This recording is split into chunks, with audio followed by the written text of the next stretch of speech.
day 2. We're back here. We're gonna tear down the Suburban some, get started on the project. Yeah. We forgot to say who we were in the last video. I'm Art. And I'm Justin. I got 2 flatheads. That should be enough. So we'll see what we can do. Let's get started.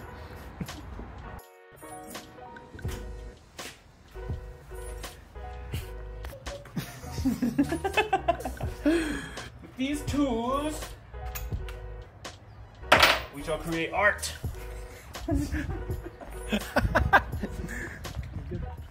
Okay, so yeah, here we are, another day.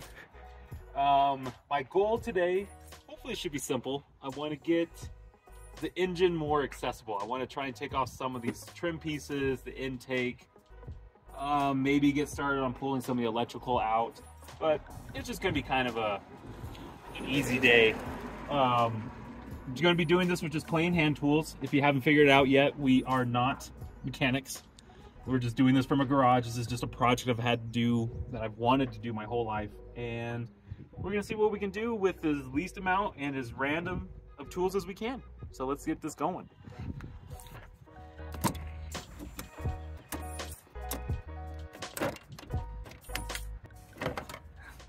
Okay, so most of you know whenever you're working on a car, keeping things in place and tidy is really important. So what I like to do when I have all these parts coming out is to make sure they're in a safe space, so that way I know how to get to them. That should be that. I think this thing got bonked a little bit. Yeah. Don't know if you can tell. I don't think AC condensers are supposed to give you smiley faces. Okay. A little bent. Well, it's a good thing that none of this is being used. I love surprises. Right off the bat. Okay, let's keep going.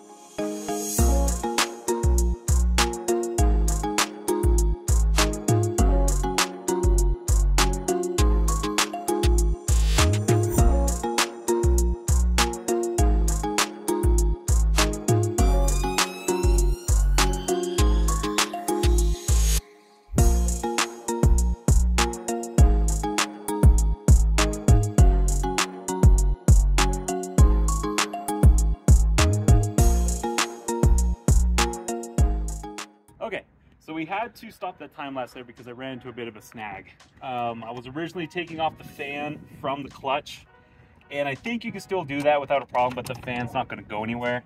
In order to get this off, I have my special thick boy. You try to do it, and it just ends up spinning the engine. That's no bueno. So, what we need to do is figure out a way to get this water pump pulley from spinning, so that way we can just lock in there and just pull it. So what we have here is a trusty little C-clamp. And what I'm gonna do is I'm gonna wedge that in, clamp it to the actual pulley, and wedge it against this other tensioner pulley in order to break it free. So let me get that real quick.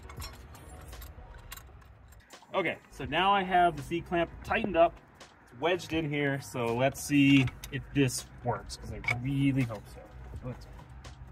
All right.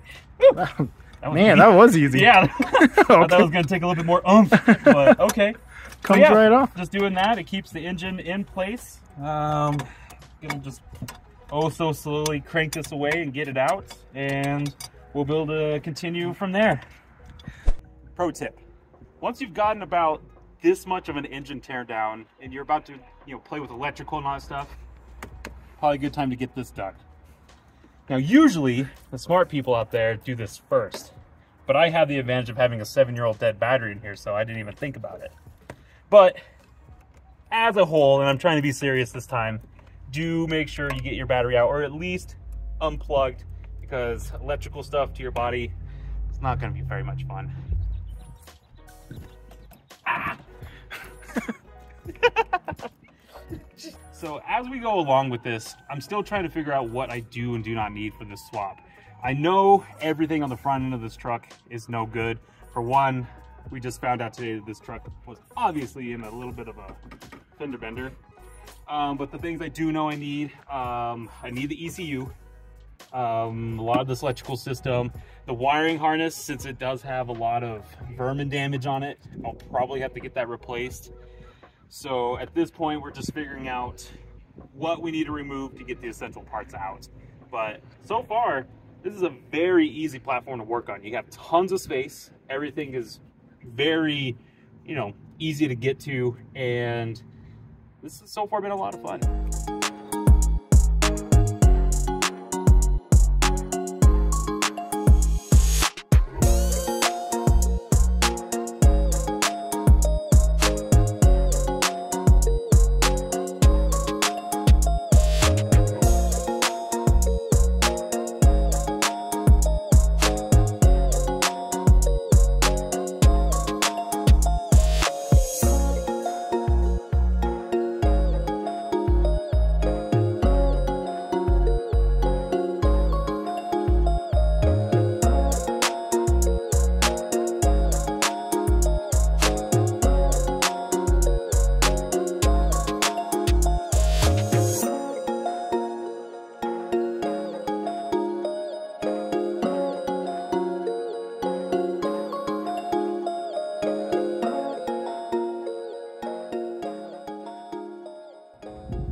Okay, well, this is about as far as we're going to get to today.